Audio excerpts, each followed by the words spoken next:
All right, this is section 7.4a. Hawks breaks this up into parts A and B. So I'm going to break the videos up into A and B. So 7.4a, we start off with equations that have rational expressions. And we're going to do these equations in two parts. We're going to do ones that set up like proportions and ones that set up not as proportions. So remember, a ratio is just a quotient of two quantities. So like the ratio of 2 to 3, we sometimes write it with a colon, but it also can be written as division, like that. So remember, that fraction bar is just division. A proportion is just an equation with two ratios. So for example, 1/2 and 3/6. We say that these two ratios are proportional because 3/6 reduces to be 1/2. They're equal. Now, one nifty little thing about proportions is that when two fractions are equal, their cross products are equal.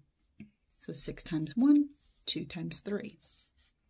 So to solve proportions, that is just one fraction equals one fraction, you can multiply diagonally. Don't get this confused with multiplying fractions. When you multiply fractions, you go straight across the top, straight across the bottom.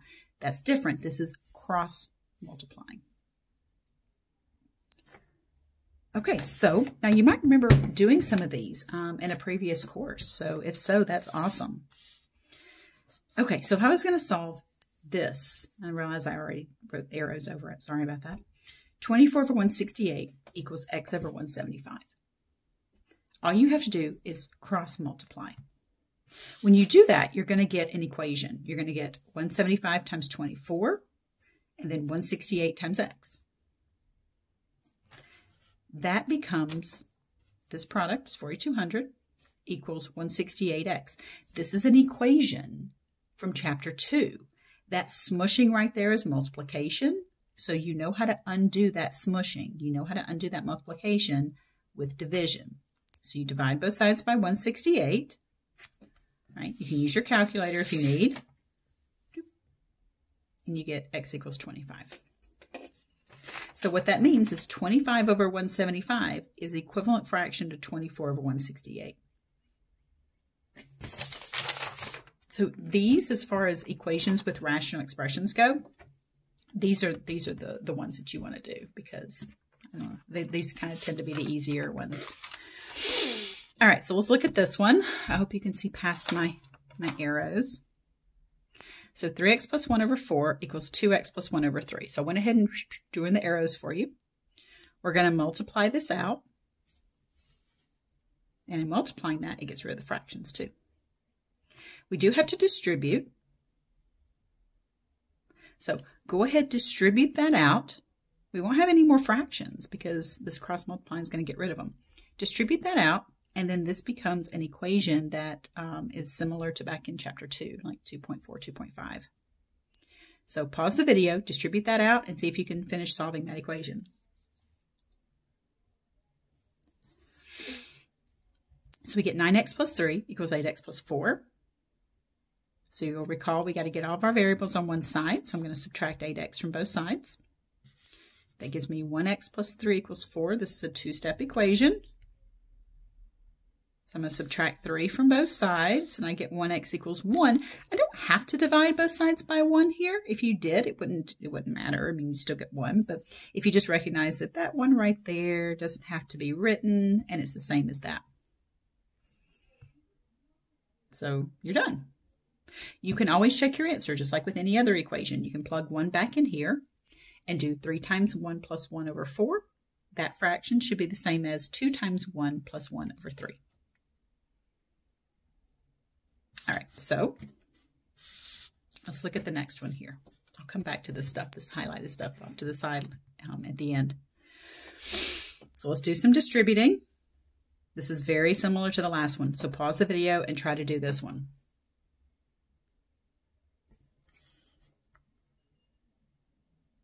All right, so that's what we get after the distributing. Very similar to the last one. We're going to subtract 12x over. We get 4x minus 24 equals negative 36. We're going to add 24 to both sides. All this equation solving stuff should be familiar to you.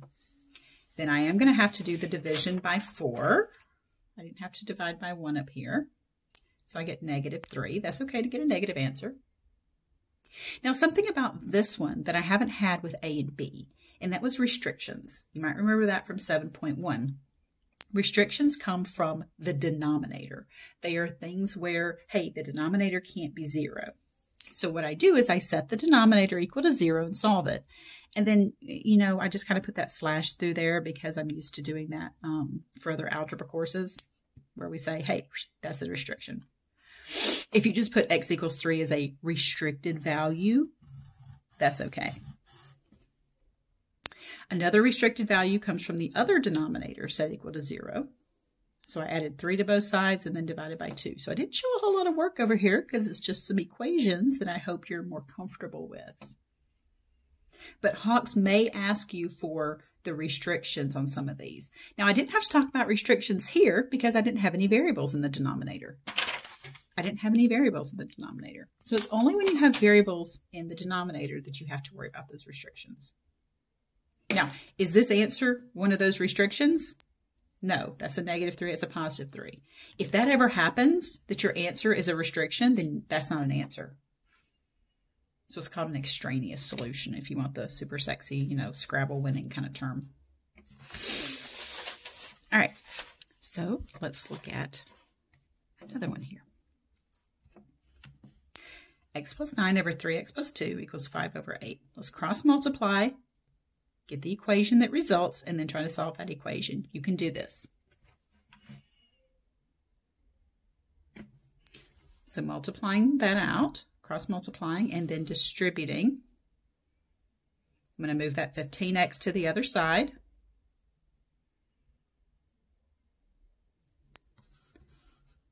Then I'm left with this two-step equation. I'm going to subtract 72 from both sides because of that addition. And then divide both sides by -7. Can we take a minute and appreciate the fact that I'm still using the same color scheme that I was back in Chapter 2? Yes, yes, yes, I know. Hold your applause. I know. All right, so we end up with this negative over a negative, which we know is a positive. So I made you a little love note about that. So we get this kind of messy answer. So I don't want you to think your answers have to be nice integers. So it could be a fraction. This one has a variable in the denominator. So I'm going to take that, set it equal to 0, and I do get a restriction of -2/3. You don't have to set this one equal to 0. The restricted values are only for the denominator. So just kind of put that little love note there off to the side, just to remind you in case Hawks happens to ask for the restrictions. There it is. Now, some of these proportions might be written in terms of word problems. I know. Go ahead and groan. It takes 10 hours to drive 720 miles. At this rate, how long will it take to drive 300 miles? So I'm going to set up my proportion hours over miles. You could set it up miles over hours as long as both fractions are set up the same way. So I end up with the proportion 10 hours coincides with 720 miles. So how many hours is 300 miles? If you can do this a different way, go for it.